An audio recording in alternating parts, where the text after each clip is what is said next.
I stood at the top of the basement stairs in the house I built with my own 2 hands 40 years ago, watching my son Derek load suitcases into his SUV. I mentioned joining them for dinner to see my grandchildren before their Caribbean cruise.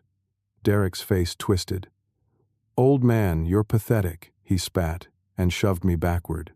I tumbled down the wooden stairs, pain exploding through my body. Before I could rise, he slammed the basement door. The lock clicked.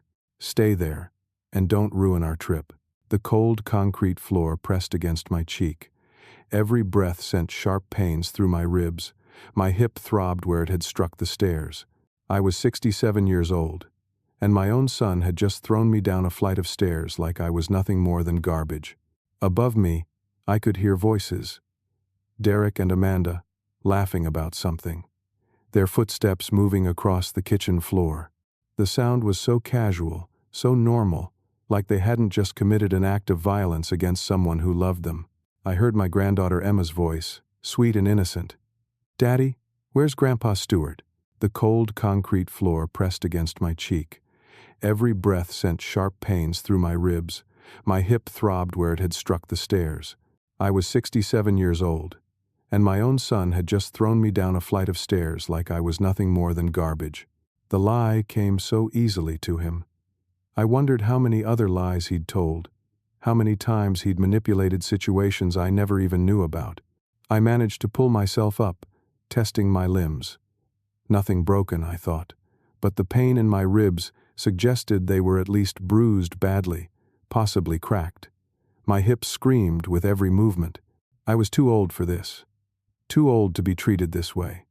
Too old to be locked in a basement by my own flesh and blood. The basement stretched out around me in the dim light from the small windows near the ceiling. I knew every inch of this space. I'd poured this foundation myself in 1985. I'd framed these walls, run the electrical, installed the plumbing for the small bathroom in the corner.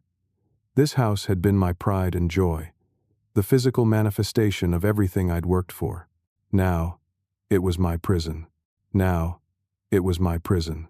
The basement wasn't completely barren. Old furniture sat stacked in one corner, pieces Margaret and I had replaced over the years but couldn't bear to throw away. Boxes of memories lined the walls. Photo albums, holiday decorations, my old work tools on a bench against the far wall. A mini fridge I'd kept plugged in for years, mostly just holding a few bottles of water, and whatever odds and ends I tossed in there. At least I had the bathroom, small mercies, a toilet, a sink with running water. I could survive on water for a while. The question was, how long did Derek plan to keep me down here? 2 weeks, he'd said. Their cruise was 2 weeks. I made my way to the workbench, each step an exercise in agony. My old rotary phone sat there, covered in dust. I'd kept it as a backup, running off the landline I'd never bothered to disconnect. My hand shook as I picked up the receiver. Dial tone. For the first time since hitting the floor, I felt something other than pain and shock. I felt a flicker of hope, but who would I call? Derek had systematically isolated me over the past 3 years, ever since Margaret died. My old construction crew had scattered, retired, or passed on. My brother lived in Alaska, and we only talked at Christmas. The neighbors were too far away on this 5-acre property to hear me even if I screamed. Derek had become my financial advisor after Margaret's death, handling my accounts, my bills, everything. He'd convinced me it was easier that way, that I didn't need to worry about such things in my grief. I'd trusted him completely. What a fool I'd been. I set the phone down and opened the mini fridge. 2 bottles of water, an old jar of peanut butter, probably 6 months past its expiration date, some condiment packets. That was it. 2 weeks, on 2 bottles of water and old peanut butter. I'd survived worse. Not much worse, but worse. I dragged an old chair over to the workbench and lowered myself down carefully. My reflection caught in the dusty glass of a picture frame nearby. An old man stared back at me. Thin gray hair, deep wrinkles, tired eyes. When had I gotten so old? When had I become so easy to discard? The house creaked above me. Footsteps, more laughter. the sound of the television. They were settling in for their last evening before the trip, probably putting the kids to bed, finishing packing. Living their lives while I sat in the dark below them. I reached for a box labeled family photos and pulled out an album. Margaret smiled at me from a picture taken 30 years ago. Derek, maybe 8 years old, sat on my shoulders at the beach. He was grinning, his arms spread wide like he was flying. I'd been so proud of him that day. He'd learned to swim that week, conquering his fear of the water. I'd taught him patience, persistence, courage. What had happened to that boy? More photos. Derek's high school graduation, his wedding to Amanda, the day Emma was born, and I'd held my first grandchild. Derek had cried tears of joy that day. He'd hugged me and said, "I hope I'm half the father you were to me." I closed the album. I couldn't look anymore. The house went quiet above me as the night deepened. They'd all gone to bed, I supposed, getting rest before their big trip. Meanwhile, I sat in the basement, rationing sips from my first water bottle, wondering how I'd gotten here.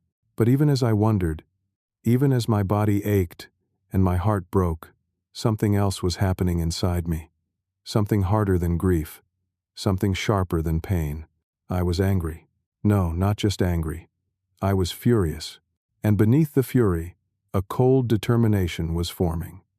Derek thought he'd locked away a week-old man. He thought he'd neutralized a problem, stored me away like unwanted furniture, until he could deal with me later. He was wrong. I pulled the phone closer and stared at it. The dial tone hummed when I picked it up again. I still had a voice. I still had a mind. I still had rights. Derek had made a critical mistake. He'd underestimated me. He'd assumed that because I was old, because I was grieving, because I'd let him take control of so many things, that I would simply accept this treatment. As the first night in that basement dragged on, as my body screamed and my heart broke, I made a decision. I wouldn't just survive this. I would find a way to make sure it never happened again. To anyone. The concrete floor was hard. The darkness was deep. But I'd endured worse things in my life. I'd buried my wife. I'd started businesses from nothing. I'd built an entire house with my bare hands. I could survive a basement. And when I got out, Derek would learn that you don't throw away the man who gave you everything. Morning light filtered through the high basement windows, thin and gray. My second day began with inventory. I forced myself to stand, though every muscle protested.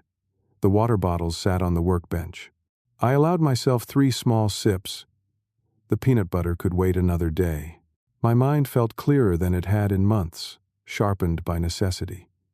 Grief and loneliness had made me soft, made me vulnerable. But trapped in this basement, dependent on my wits for survival, the old Stuart was coming back, the one who'd started with nothing and built something, the one who'd figured out problems when there seemed to be no solution. I moved slowly around the space, cataloging everything. Tools, wood scraps, electrical supplies, the phone. My hands touched each item like I was relearning the world. Then I stopped. The phone. Derek had assumed this was done. He'd been bringing me papers for 6 months, ever since he'd explained that transferring the house to his name would save on estate taxes, make things easier when I died. The way he'd said it, so casual about my death, should have been my first warning. But I'd been drowning in grief over Margaret. Making decisions felt impossible. Everything felt impossible. So I'd told him I needed time, that I wanted my lawyer to review the paperwork first. And then I'd just kept putting it off. The papers sat in a drawer somewhere upstairs, unsigned. My heart started pounding, but not from fear this time. The house was still mine. Legally, officially, completely mine. Derek had assumed the transfer was complete. He'd stopped asking about the papers after a few months. He'd started acting like the house was his, making decisions about maintenance, talking about renovations he wanted to do someday. He'd moved into that assumption so completely that he'd built his whole plan around it. But he didn't own this house. I did. I picked up the phone with shaking hands and dialed a number I hadn't called in over a year. Bernard Fisher, the attorney who'd handled my business sale 5 years ago. He'd also handled Margaret's estate and had been encouraging me to come in to finalize my own will. Fisher Law Office. Bernard, it's Stuart Price. Stuart? Good to hear from you. How have you been? Bernard, I need you to answer a question for me, and I need you to answer it honestly. Is my house still in my name? Silence on the other end. Then, yes, of course it is. Why would you think otherwise? I closed my eyes. Can you verify that? Right now? Hold on. I heard keyboard clicks, papers shuffling. Each second felt like an hour. Stuart, I'm looking at the county records right now. The property at 427 Oak Ridge Road is registered to Stuart James Price. There's no transfer recorded. What's going on? Bernard, I need you to listen carefully, and I need you not to interrupt until I'm done. I told him everything. The shove, the locked door, Derek's words, the 2-week imprisonment. My voice stayed steady through most of it, breaking only when I described hearing Emma ask where I was. When I finished, Bernard's voice was tight with controlled fury. I'm calling the police right now. No. The phone. The phone. What? I need you to help me sell this house. Another long silence. You're serious. Completely serious. Derek thinks he owns it. He thinks he's locked me away in property that belongs to him. He's wrong on both counts. And when he comes back from his vacation, I want him to find out exactly how wrong he was. Stuart, even if you wanted to do this, property sales take time. Inspections, negotiations, closing procedures. You're talking months, and Derek will be back in 2 weeks. Can it be done faster if the seller is motivated and willing to take a lower price? Technically, yes, but... And can it be done faster in cases of elder abuse when the victim needs to liquidate assets quickly? Bernard went quiet. I could almost hear him thinking. There are legal provisions, emergency sales. With the right judge and the right circumstances, we could expedite this. But Stuart, are you sure? This is your home. This stopped being my home the moment my son locked me in the basement. This is just a building now, and I want it sold before he gets back. What about you? How are you surviving down there? I have water, some food, a bathroom. I'll make it 2 weeks. But Bernard, I need you to move on this immediately. There's someone else you should call, Bernard said. Patricia Williams. She's the best realtor in the county. If anyone can move a property fast, it's her. Patricia Williams. I knew her. She'd sold houses for 3 of my former construction clients. Sharp, efficient, and fair. Give me her number. Bernard rattled it off. I wrote it on the dusty workbench with my finger. Bernard, one more thing. Not a word to anyone except Patricia and whoever else needs to know for the sale. No police, not yet. Can you do that? Against my better judgment, yes. But Stuart, if anything changes, if you're in immediate danger, I'll call, I promise. I hung up and immediately dialed Patricia's number. She answered on the second ring. Williams Realty. Patricia, this is Stuart Price. You sold the Henderson house about 5 years ago, the one on Maple Street. Mr. Price, of course I remember. That was a beautiful sale. What can I do for you? I need to sell my house at 427 Oak Ridge Road. I need it sold fast, as is, no repairs, no staging. I need it done in less than 2 weeks. Mr. Price, I have to be honest. That's an extremely tight timeline. May I ask why the urgency? Mr. Price, of course I remember. That was a beautiful sale. What can I do for you? The line went so quiet I thought she'd hung up. Then Patricia's voice came back, hard as steel. Give me the gate code. I'm bringing buyers this week. I gave her the information. The code for the property gate. The location of the spare key under a false rock by the back door. Everything she'd need. My son locked me in the basement so he could go on vacation. He thinks he owns this house. He doesn't. I do. And when he gets back, I want it sold out from under him. Mr. Price, are you safe? Do you need me to call someone? Consider it done. And Mr. Price, when this is over, your first month at whatever retirement community you choose is on me. Nobody deserves this. After I hung up, I sat in the quiet basement and let myself feel it. The fear, yes. The pain, absolutely. But also something I hadn't felt in 3 years. Purpose. I had a plan now. I wasn't just surviving. I was fighting back. The hours crawled by. I allowed myself another small drink of water. My stomach growled, but I ignored it. The peanut butter would last longer if I waited. Patience. Discipline. These were skills I'd learned decades ago, building my business from nothing. I was relearning them now. I found a notebook in one of the boxes, probably something left over from Emma's visits. She liked to draw when she came to see me. Used to come to see me. I took a pencil and started writing, documenting everything. Times, dates, Derek's exact words. Evidence, just in case. The house groaned and settled around me. My prison, my property, soon to be neither. I thought about Margaret. She'd loved this house so much. We'd painted every room together. She'd chosen every fixture, every color. The kitchen had been her domain, and she'd planned it down to the smallest detail. Losing this house meant losing another piece of her, but she'd be horrified by what Derek had done. Margaret had been fierce about injustice.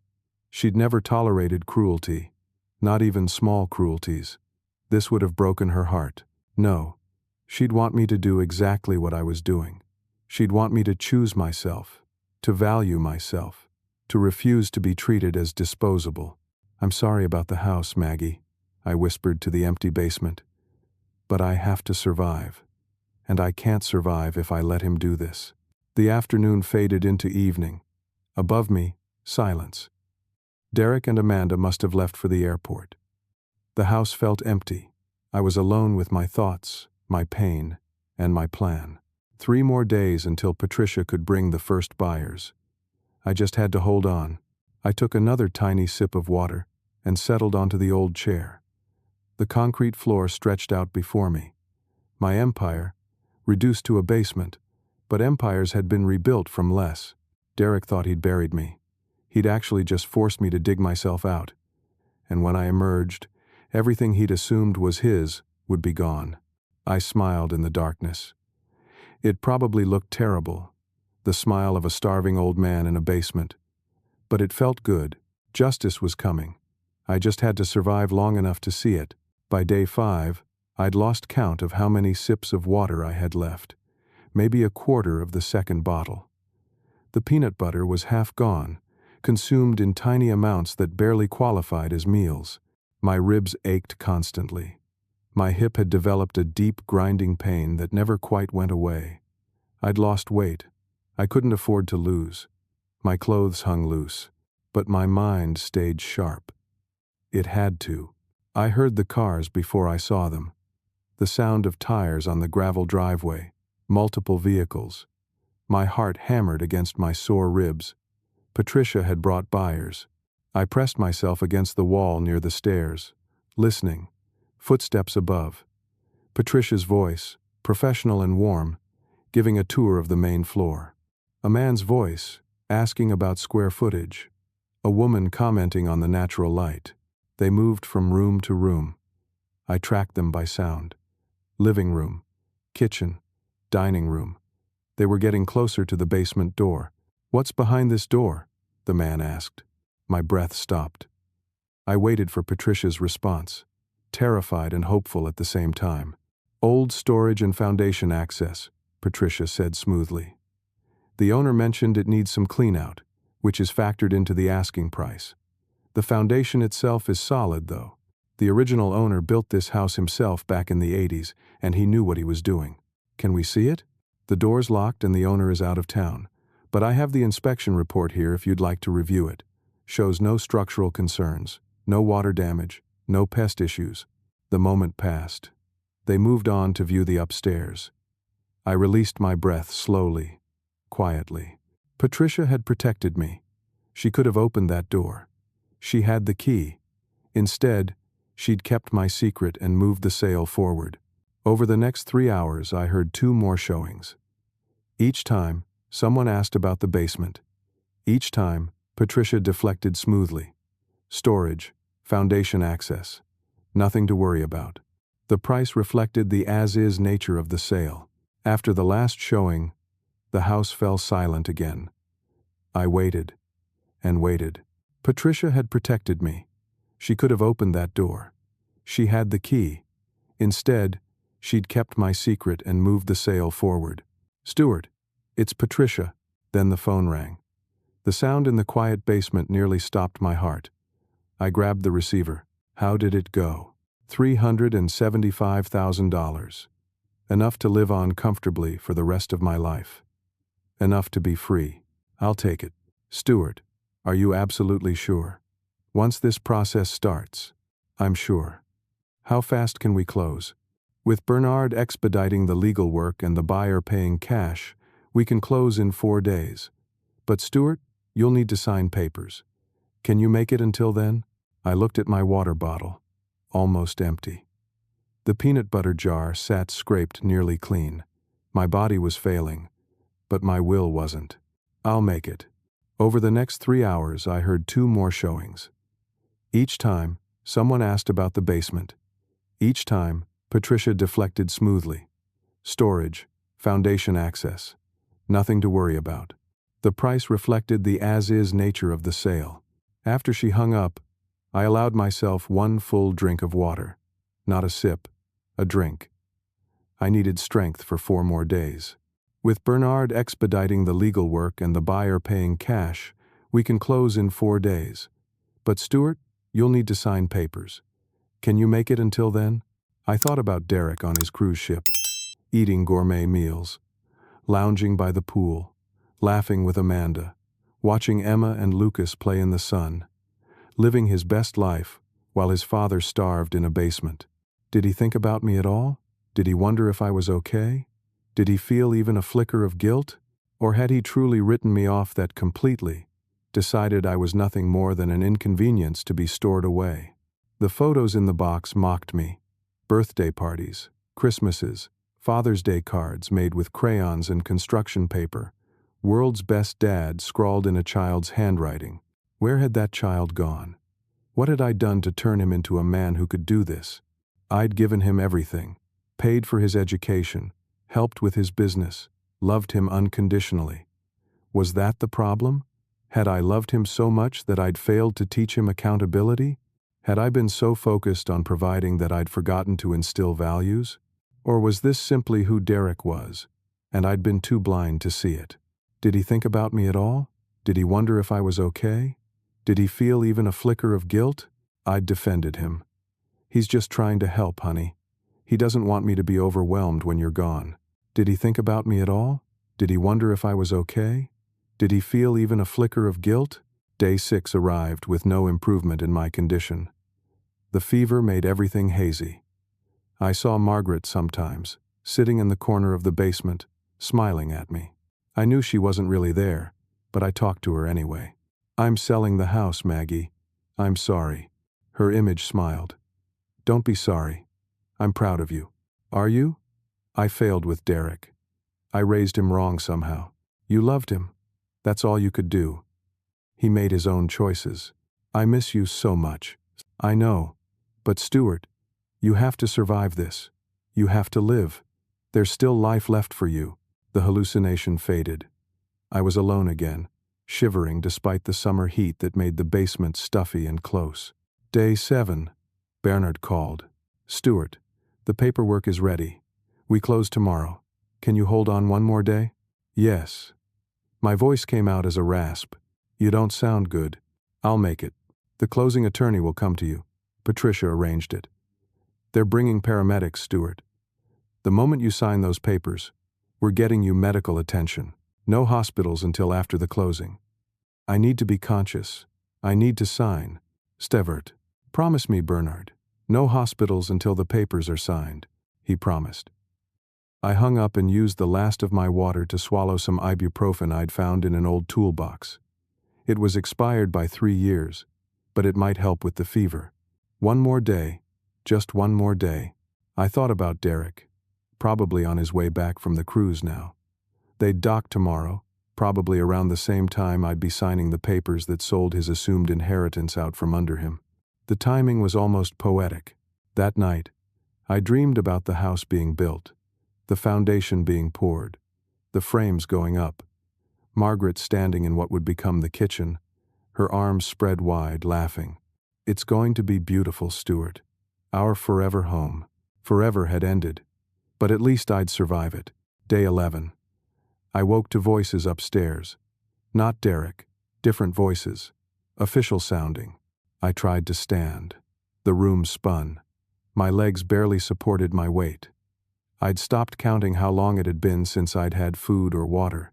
Time had become fluid, meaningless. Footsteps on the stairs. The sound of metal on metal. The lock turning. Light flooded the basement. I squinted against it, raising one hand to shield my eyes. Patricia's face appeared, then Bernard's.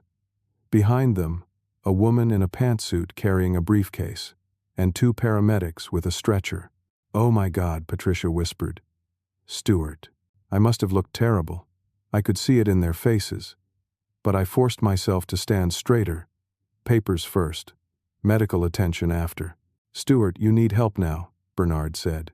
"Papers first." The attorney stepped forward, her expression a mixture of horror and respect.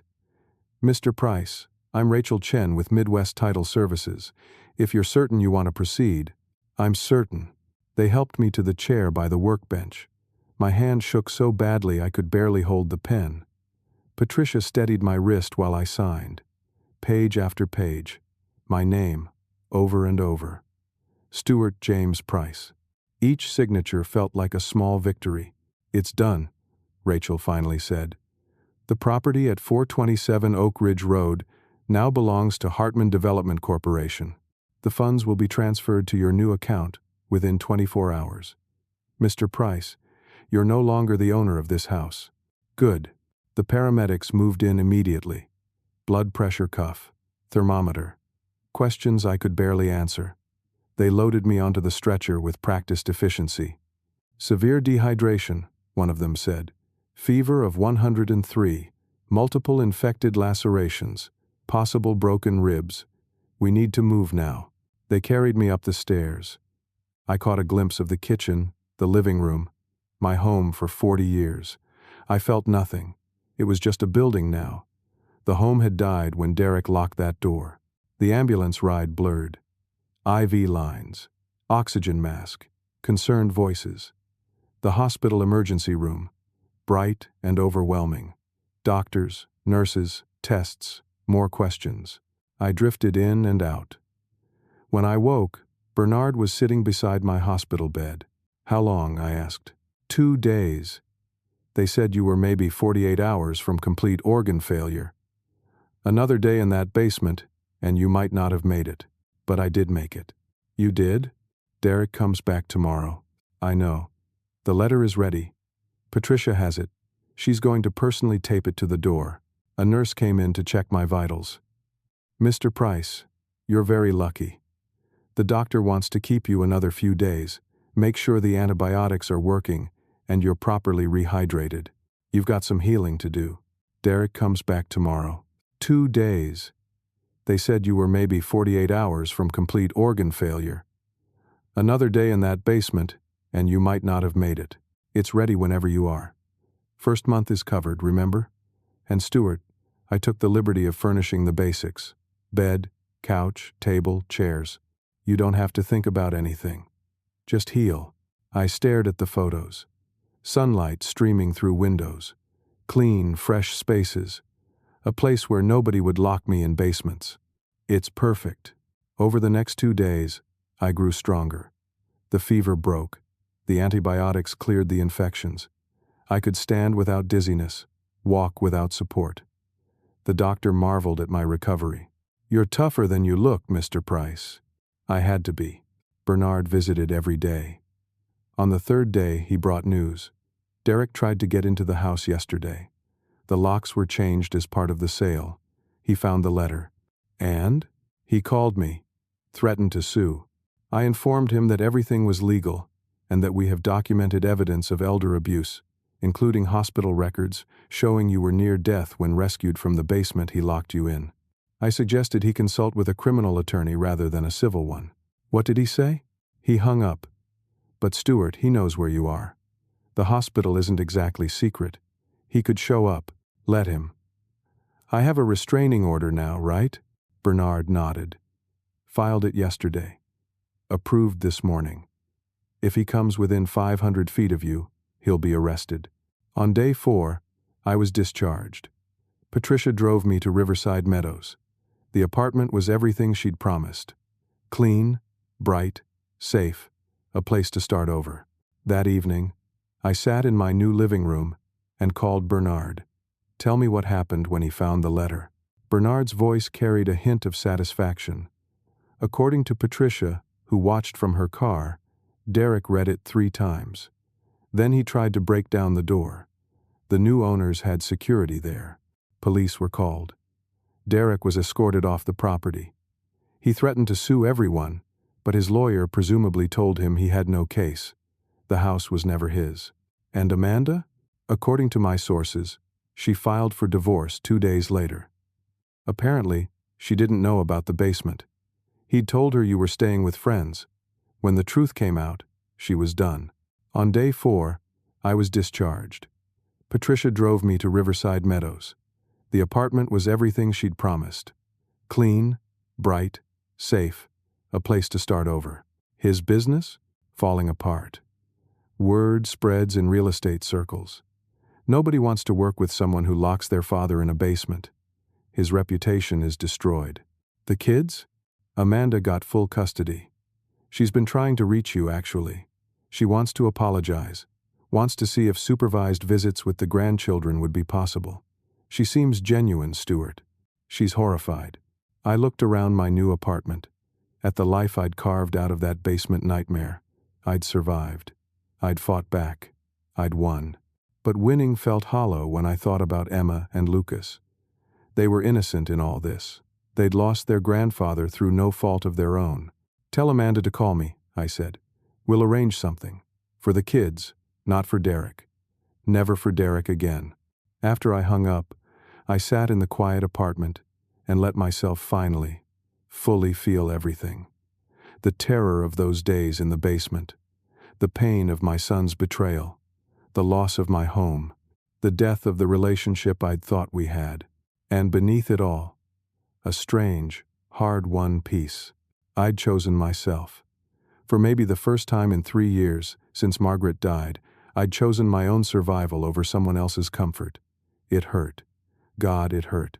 But I was alive. I was free. I was safe. The sun set outside my window, painting the sky in shades of orange and gold. Tomorrow, I'd start learning how to live again. Tonight, I just needed to rest. I'd made it out of the basement. Everything else could wait. Derek must have looked so confused pulling into that driveway. I wasn't there to see it, but Patricia described it to me later with grim satisfaction. The sold sign on the lawn. His key not working in the lock. The dawning realization that something had gone terribly wrong with his plan. I was in my new apartment at Riverside Meadows when it all unfolded, safe behind security gates and a restraining order. But Bernard called me with updates throughout the day, and Patricia had positioned herself down the street to watch. Derek had tried the front door 3 times, according to Patricia. Then he'd walked around the house, trying every entrance. All the locks had been changed as part of the sale. Finally, he'd returned to the front door and found the envelope taped there with his name on it. Bernard had helped me write the letter. We'd gone through 7 drafts before I was satisfied. It needed to be clear, factual, and final. No room for misinterpretation. No opening for negotiation. The letter read, Derek, when you locked me in the basement, you thought you'd locked away a weak old man. You were wrong. This house was never yours. It was mine, and I sold it. The new owners take possession today. You have 24 hours to remove your personal belongings. Security will supervise. You're not welcome in my life anymore. Your father, Stuart. Patricia said he read it once, then twice, then a 3rd time. His face went through a progression of emotions, confusion, disbelief, rage. He'd pulled out his phone and made several calls. One to me, which went to voicemail because I'd blocked his number. One to Bernard, which resulted in the conversation Bernard had already told me about. One to someone else, probably his lawyer. Then he'd started screaming. Actual screaming loud enough that Patricia heard him from her car 50 yards away. He'd thrown his phone against the front door, shattering it. He'd kicked the door, pounded on it with his fists. Amanda had tried to calm him down, but he'd shoved her away. That's when the security guard approached. Hartman Development had hired full-time security for the property during the transition. A professional move that turned out to be prescient. The guard had asked Derek to leave. Derek had responded by trying to punch him. The guard, trained for such situations, had easily subdued Derek and called the police. Within 10 minutes, Derek was in handcuffs in the back of a patrol car, while his children watched from the SUV, crying. Amanda had gathered Emma and Lucas and driven away. She'd checked into a hotel that night and called her attorney the next morning to file for divorce. I learned all of this in pieces over the next few days. Bernard kept me informed. Patricia visited with updates. But I also learned things through the community grapevine. Riverside Meadows housed a surprising number of people who'd lived in the area for decades. Word spread fast. Derek had lost everything in a matter of days. The house he'd thought was his marriage, his children, his reputation. His business was hemorrhaging clients as news spread about what he'd done. I should have felt vindicated. I'd won. Justice had been served. Instead, I felt empty. 3 days after Derek's meltdown at the house, I sat in my apartment staring at nothing. My body had healed. The infections were gone. The bruises were fading. I'd gained back some weight. Physically, I was recovering. Emotionally, I was adrift.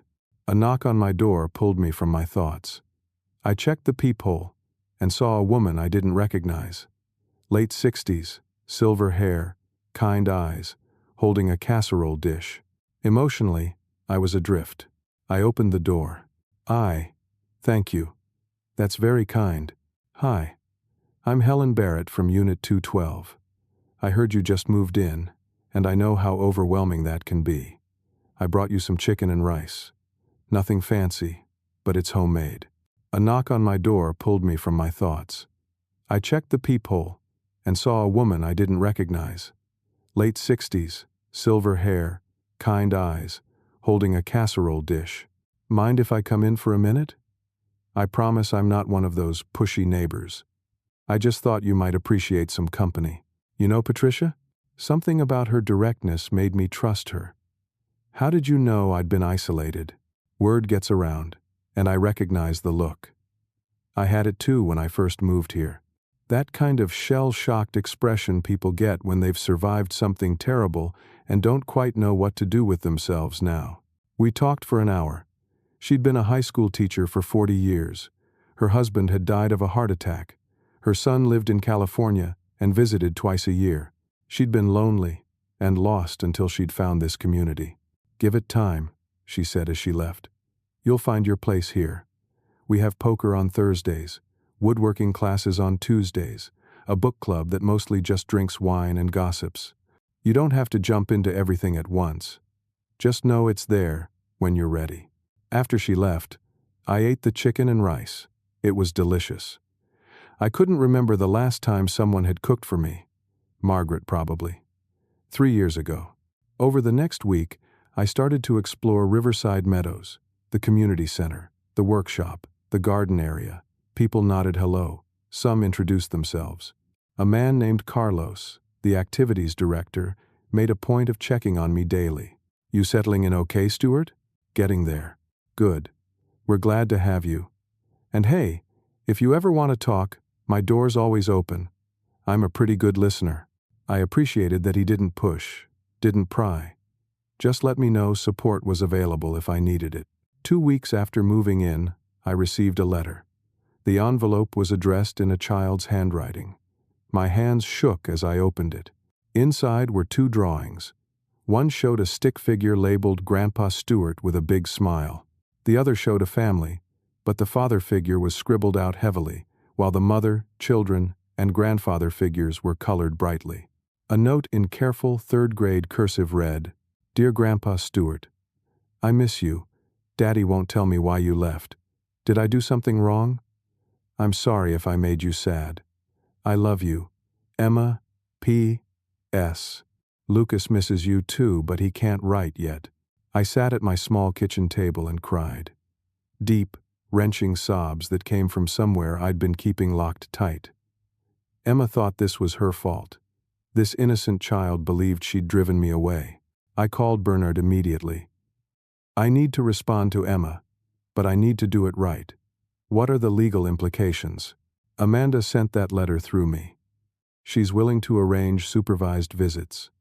She's horrified by what Derek did, and she wants the kids to maintain a relationship with you. But it has to be clear that Derek is not involved. He's their father.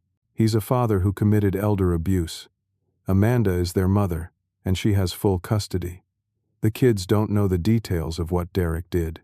Amanda told them you had to move because of health issues, and that their father made some mistakes. Emma is old enough to know something big happened, but young enough to blame herself. She needs to hear from you. I wrote back that night. It took me a dozen tries to get it right. I told Emma that none of this was her fault, that I loved her and Lucas more than anything, that sometimes grown-ups make choices that hurt relationships, but that had nothing to do with her, that I'd always be her grandfather and I'd see her soon. I included my phone number, with Bernard's approval. She called the next day. We talked for over an hour, about school, her friends, her art projects. She was learning about butterflies in science class. Lucas had lost his first tooth. She missed our Saturday morning pancake breakfasts. Can we do that again, Grandpa?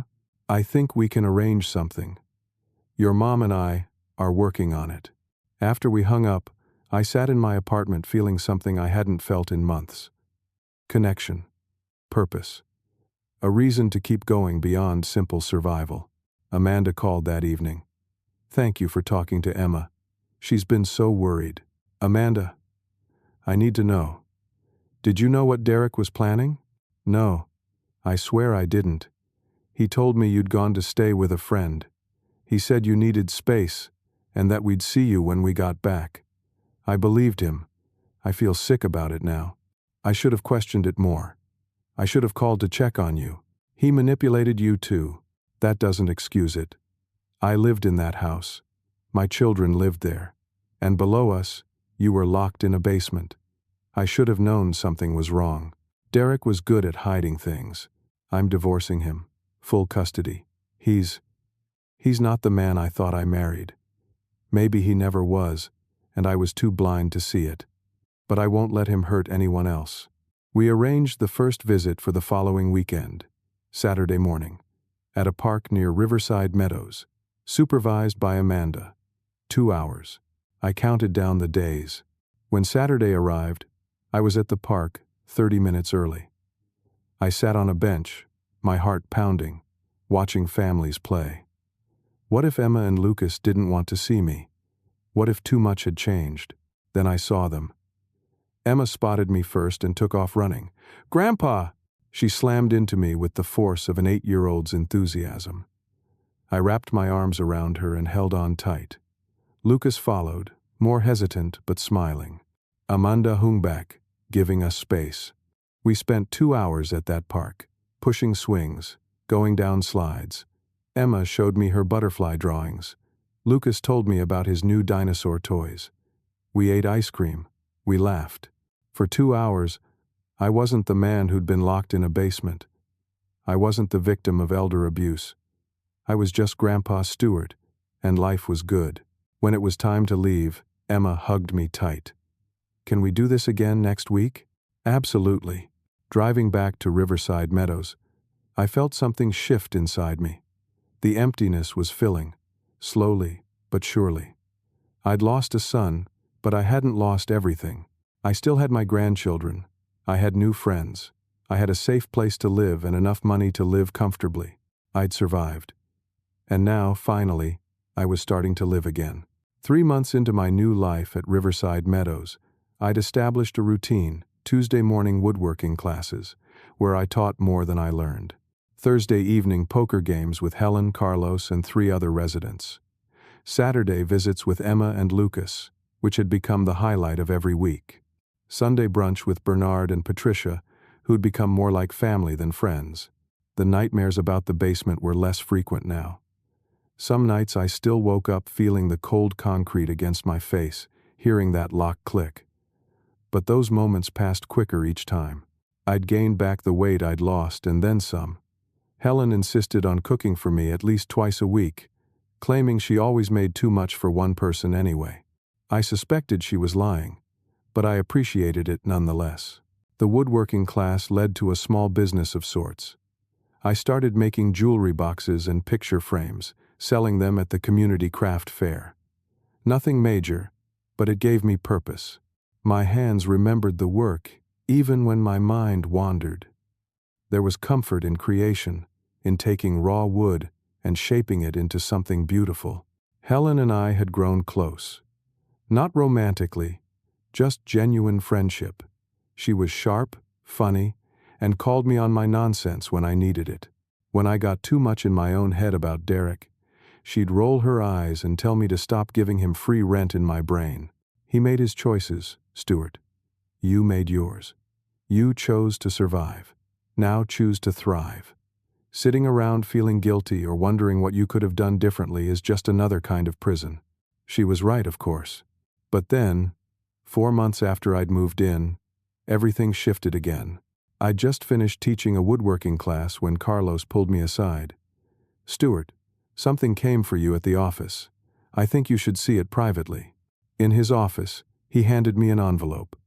My name was written in that familiar child's handwriting, but the postmark was local. Emma usually sent letters through Amanda. This had come directly. Inside was another drawing. This one showed a birthday cake with 9 candles. My birthday is next month, Grandpa. I want you to come. Please. Love, Emma.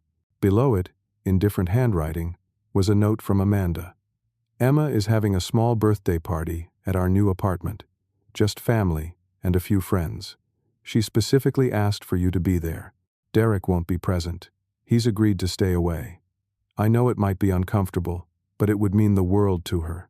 Please consider it, Amanda. I stood in Carlos's office, staring at that drawing. Emma's birthday. I'd never missed one. Every year, Margaret and I had thrown elaborate parties. After Margaret died, I'd continued the tradition. Themed decorations, homemade cakes, treasure hunts. Emma loved birthdays. Last year, I'd been locked in a basement while she turned 8. You okay? Carlos asked. I don't know. Emma wants me at her birthday party. That's good, right? It is. But it's Amanda's apartment. Derek's ex-wife. The mother of the man who locked me in a basement. Can I do that? Can I sit in her living room and eat cake and pretend everything is normal? Carlos leaned back in his chair. Stuart, I've run this community center for 15 years. You know what I've learned? Family is complicated, messy. Sometimes it breaks in ways that seem irreparable. But sometimes, if you're lucky, pieces of it can be saved. Not all of it. Maybe not even most of it. But pieces. What if I can't do it? What if I walk in there and all I can think about is what Derek did? Then you leave. You tried. But Stuart, that little girl didn't do anything wrong. She's asking for her grandfather. Are you going to let Derek's actions take that away from both of you? He was right. I knew he was right. But fear was a powerful thing. I called Amanda that evening. I'll come. But I need to know Derek won't be anywhere near there. He's aware of the party and has agreed to stay away. He's living across town now, trying to salvage what's left of his business. He knows he's not welcome, Stuart. I've made that very clear. How is he? Why did I ask that? Why did I care? Amanda was quiet for a moment. Honestly, not good. He's in therapy. Court-ordered, part of the custody agreement. He's been diagnosed with some things. Narcissistic personality disorder. Control issues stemming from his own fear of abandonment. His therapist thinks it goes back to when Margaret got sick and he felt like he was losing his mother. That doesn't excuse what he did. No, it doesn't. I'm not asking you to forgive him. I'm just telling you what I know. He sends letters sometimes. To me, to the kids. They're full of apologies and explanations. I don't know if any of it is real or just another manipulation. I don't think he knows either. The kids? Emma knows her father did something very wrong. She doesn't know the details. I've kept it vague, just that he hurt you and made bad choices. Lucas is too young to really understand. He just knows Daddy doesn't live with us anymore, and Grandpa Stewart is back. I'll be there for the party. And Amanda, thank you for protecting them, for protecting me. It's the least I could do. The next 3 weeks passed in a blur of preparation. Helen helped me pick out gifts. A professional art set for Emma, since she loved to draw. A collection of chapter books, since she was reading above her grade level. A handmade jewelry box from my workshop, lined with velvet, perfect for storing her treasures. The morning of the party, I stood in front of my bathroom mirror, adjusting my tie. I'd lost the habit of dressing up over the past few years, but this was Emma's day. I wanted to look like the grandfather she remembered. Helen met me in the hallway. You look good. Nervous? Terrified. Good. Means you care. Here, I made cookies. You can bring them to the party. Nobody shows up empty-handed. The apartment complex where Amanda now lived was modest but nice. A far cry from the house I'd built, but clean and safe. I found the right unit and knocked, clutching gifts and Helen's cookies.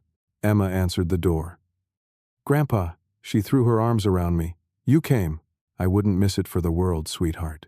The apartment was full of people. Amanda's parents, who I'd met a few times over the years. Some of Emma's school friends. Lucas, who immediately showed me his new action figure. Everyone was kind, welcoming. If they knew the full story, they didn't show it. We ate pizza. We sang happy birthday. Emma blew out 9 candles and made a wish. When she opened my gifts, her face lit up. Grandpa, these are perfect. Look, Mom, art supplies, and books. And this box is so pretty. I made the box myself. For your special things. I'm going to put all my birthday money in it, and my special rocks, and my friendship bracelet from Lucy. For 3 hours, I was just part of a normal birthday party. No drama, no pain. Just a grandfather celebrating his granddaughter's special day. As the party wound down and guests started leaving, Amanda pulled me aside. Thank you for coming. It meant everything to Emma. Thank you for including me. Stuart, there's something you should know. Derek wanted to come. He begged me to let him. He said he just wanted to see his daughter on her birthday. But I told him no. This was Emma's day, and she asked for you, not him. He's their father, and eventually, we'll work out some kind of visitation arrangement. But you're her grandfather, and you've never done anything but love her. That takes priority. I didn't know what to say to that, so I just nodded. Driving back to Riverside Meadows, I felt lighter than I had in months. The fear that had gripped me before the party was gone, replaced by something warmer. Hope, maybe, or just peace. Emma called me that night before bed. Grandpa, this was my best birthday ever. I'm sorry about last year. Daddy told me you couldn't come because you were sick. But you're better now, right? I'm much better now, sweetheart. Good. Because I need you to be around for a long time. I have lots more birthdays coming. I plan to be around for all of them. After we hung up, I sat in my quiet apartment and let myself feel it. The joy, the connection, the proof that life could be rebuilt after devastation. Derek had tried to erase me, lock me away, make me disappear, but I'd fought back, I'd survived, and now I was living. Not the life I'd planned, not the life I'd had before, but a life nonetheless. One with meaning, with purpose, with people who valued me. Helen had been right. Choosing to thrive wasn't betraying what had happened. It was honoring it. Taking the worst thing someone had done to me and refusing to let it define me. I pulled out my journal, something my therapist at Riverside Meadows had encouraged me to keep. I wrote about the party, about Emma's smile, about feeling like I belonged somewhere again. And for the first time, I wrote about forgiveness. Not for Derek, not yet, maybe not ever, but for myself. Forgiving myself for not seeing the warning signs, for being vulnerable, for needing connection so badly that I'd missed the danger. I was 78 years old, starting over. It shouldn't have been possible. But somehow, it was. The basement was behind me. The light was ahead. And I was finally, truly ready to walk toward it. 6 months after Emma's birthday party, I celebrated my 68th birthday. The community center at Riverside Meadows was packed with nearly 50 people. Helen had organized everything, claiming she wasn't doing anything special, just inviting a few friends. Bernard and Patricia were there, of course. They'd become fixtures in my life, stopping by for dinners, calling to check in, treating me like family because that's what we'd become. Carlos brought decorations from the community center storage. Emma and Lucas arrived with Amanda, carrying a homemade cake.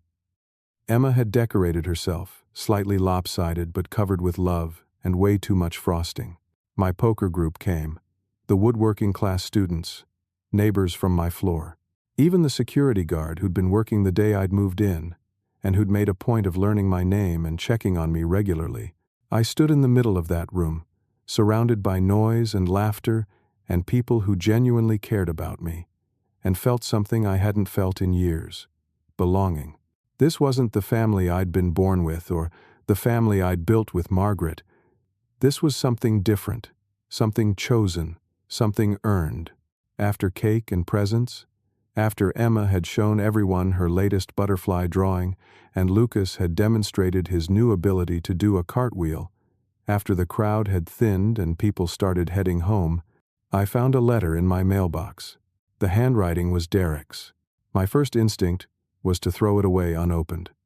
Bernard had advised me months ago that I had no obligation to read anything Derek sent, but something made me hesitate. I took it to my apartment and sat with it for an hour before opening it. The letter was 3 pages long, single-spaced. Derek's handwriting deteriorating as the pages went on, like he'd been writing for a long time, getting more emotional. He talked about therapy, about diagnoses, about childhood trauma I'd never known about, bullying at school when Margaret was sick that he'd hidden from us, about feeling abandoned when she died, even though I'd been right there, about fear and control and making terrible choices because he was terrified of losing everything.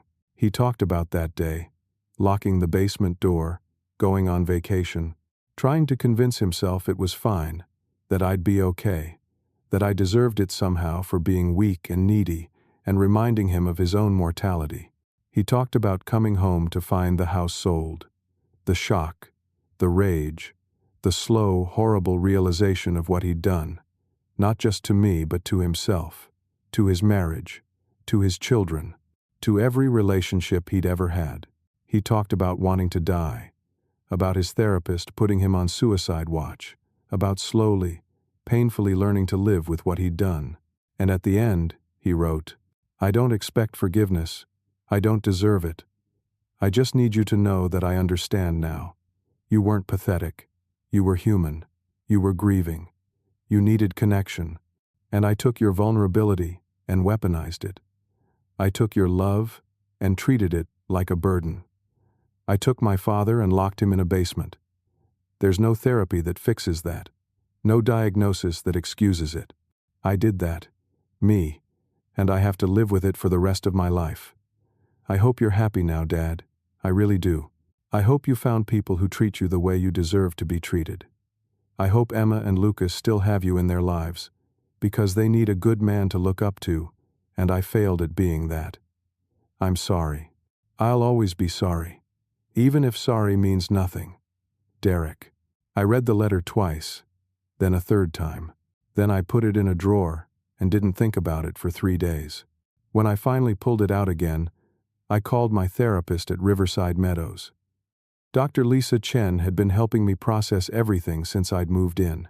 She'd heard the whole story. She'd helped me work through the nightmares, the anger, the complicated grief of losing a child who was still alive. "What do you think I should do?"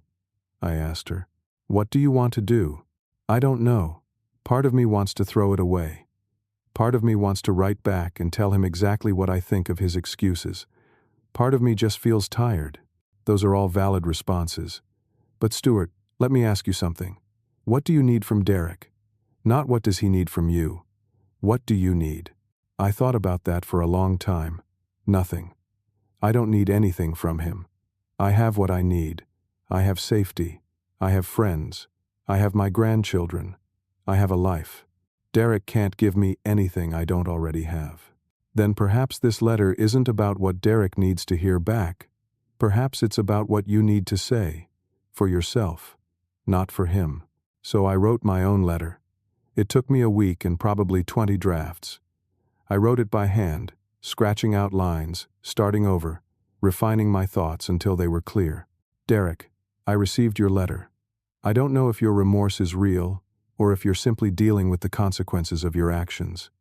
Either way, I want you to understand something. When you pushed me down those stairs and locked that door, you didn't just imprison my body. You tried to erase my worth as a human being. You saw me as an obstacle, a burden, something to be stored away. I was your father. I gave you everything I had, and you gave me a locked basement and the expectation that I'd simply accept it. I didn't. I chose to fight back, not with violence, but with the law and the help of people who actually cared about me. I sold the house not for revenge, but for survival. You need to understand that forgiveness isn't something you're entitled to just because you're sorry now. Forgiveness is something I might give myself someday for not seeing who you'd become sooner. As for you and me, there's no relationship to salvage. You're Emma and Lucas's father, and I'll be in their lives in whatever way keeps them safe and happy. But you and I are done. Not in anger anymore, just in acceptance. I hope you find whatever it is you're looking for in therapy. I've found what I needed. A life worth living, people who value me, and the knowledge that I'm stronger than I ever knew. Stuart. I mailed the letter the next morning. I didn't make a copy. I didn't need one. Those words were for Derek, but more importantly, they were for me. They marked the end of something and the beginning of something else. Life at Riverside Meadows continued. My weekly routine became something I looked forward to rather than just endured. The woodworking classes expanded. I started teaching a beginner's course twice a week. My jewelry boxes and picture frames sold well at local craft fairs. I even got a commission from a local boutique. Helen and I started a tradition of Sunday morning coffee and crossword puzzles. Still not romantic, just two people who'd found friendship in unexpected circumstances. She told me about her late husband. I told her about Margaret. We shared our losses and somehow made them lighter by dividing the weight. Emma and Lucas came every Saturday without fail. We established our own rituals. Morning pancakes at my apartment, where Emma had her own apron, and Lucas had his own special spatula, afternoons at the park. Art projects at the community center. Reading time before Amanda picked them up. Emma was thriving. Her art had gotten even better. She joined a junior naturalist club at school and gave me detailed reports on every butterfly species in the state. Lucas had lost 3 more teeth and had decided he wanted to be a paleontologist. They never asked about Derek. Occasionally Emma would mention Dad in passing, some supervised visit Amanda had arranged. But she never asked me about him, and I never brought him up. That was between Derek and his children, and I wasn't going to interfere. Amanda and I had developed a cordial relationship. She'd check in on me, make sure I had everything I needed. Sometimes she'd stay for coffee after dropping off the kids, telling me about her job search, her new life. She'd gone back to school, was getting a degree in social work, wanted to help people in difficult family situations. What you went through, Stuart, it opened my eyes. I was so focused on my own life, my own problems. I didn't see what was happening right in front of me. I want to make sure that doesn't happen to other people. 9 months after moving into Riverside Meadows, I started writing my story. Not for publication, just for myself, and for Emma and Lucas, for when they were old enough to understand. I wanted them to know the truth, not to turn them against their father, but to show them that survival is possible, that fighting back against injustice isn't wrong, that choosing yourself isn't selfish. That family isn't just blood. It's also the people who show up, who unlock doors instead of locking them, who see you struggling and refuse to let you struggle alone. I wrote about Margaret and the life we'd built, about Derek as a child, the good memories before everything went wrong, about that terrible day and the days that followed, about Bernard and Patricia and Helen and Carlos, about finding purpose again, about learning to live in the light instead of the darkness. Writing it down made it real in a different way. Documenting it gave me distance from it. This thing had happened to me, but it didn't define me. It was part of my story, but not the whole story. On a Tuesday afternoon, almost exactly 1 year after I'd moved to Riverside Meadows, I was in the woodworking shop finishing a jewelry box when Carlos found me. "Stuart, someone's here to see you. At the front gate. Says he's family." My stomach dropped. "Derek? No. Sorry, should have led with that. An older gentleman. Says his name is Frank. Your brother?" Frank. I hadn't seen him in almost 2 years. He lived in Alaska, worked on fishing boats, lived off the grid as much as possible. We talked at Christmas, sent emails occasionally, but he'd never visited. I found him at the security gate, looking older and more weathered than I remembered. But his smile was the same, that crooked grin he'd had since we were kids. "Frankie? Hey, little brother. Heard you had some excitement this year. Thought I'd better come see for myself that you're okay." We spent 3 days together. I showed him around Riverside Meadows, introduced him to Helen, Bernard, Patricia, Carlos.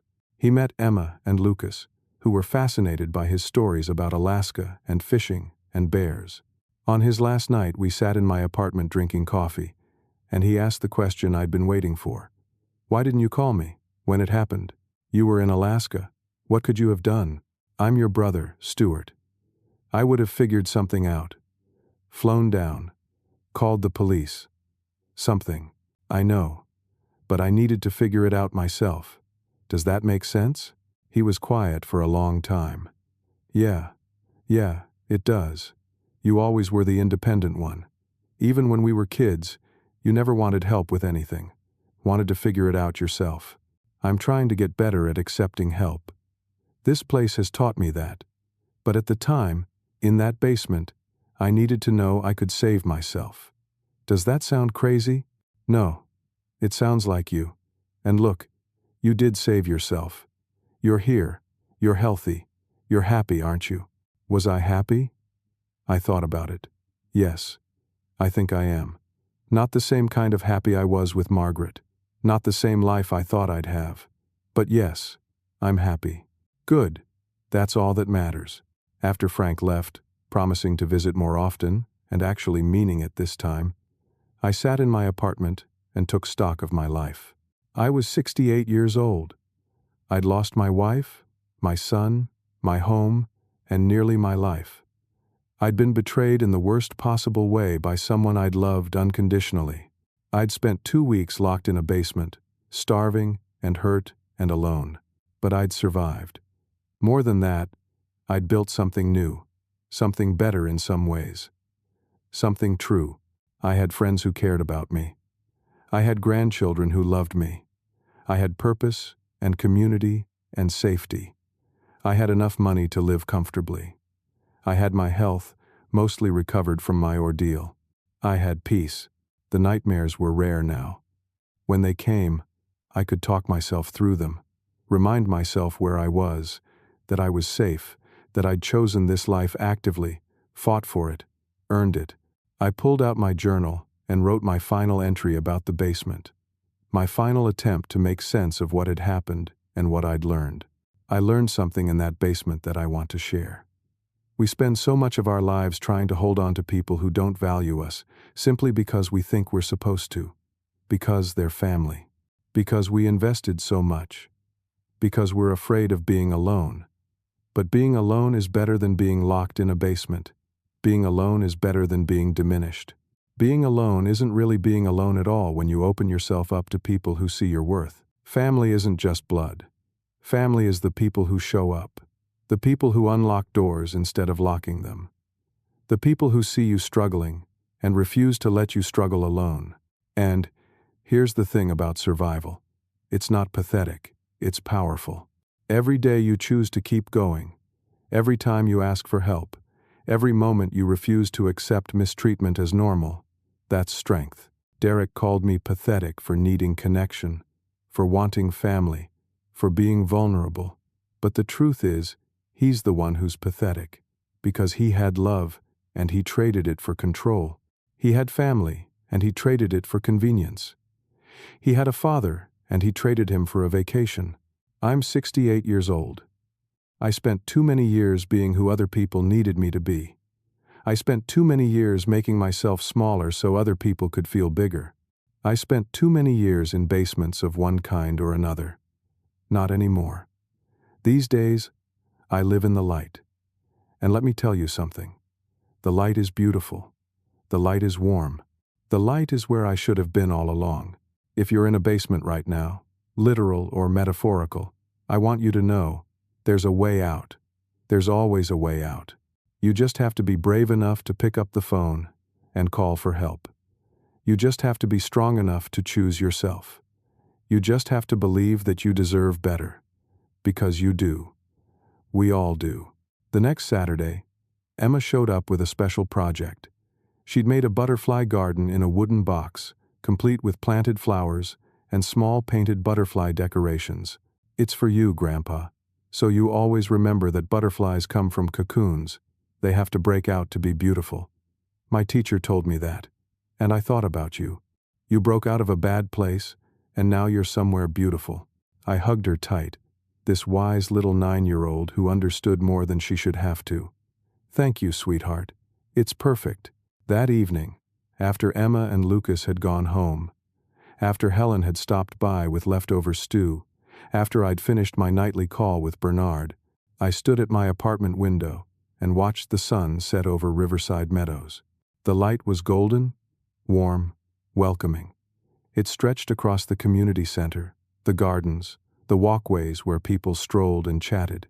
It touched everything, made everything glow. I was living in that light now. After so long in the dark, in the basement, in the grief, in the isolation, I'd found my way to the light, and it was exactly where I belonged. Before I finish, I want to ask you something. Have you ever had to choose yourself over someone you loved? Have you ever had to walk away from family for your own survival? What would you do if you found yourself in my situation? I'd love to hear your thoughts in the comments below. And if this story touched you, if it made you think or feel something important, please hit that like button. Subscribe to the channel if you want to hear more stories like this one. And share it with someone who might need to hear that survival is strength, that choosing yourself isn't selfish, and that it's never too late to start over. Thank you for listening to my story. I hope it brings you some measure of hope, wherever you are in your own journey. May you always walk in the light, and may you always remember that you deserve to be treated with dignity, respect, and love. Take care of yourselves out there. You're worth it.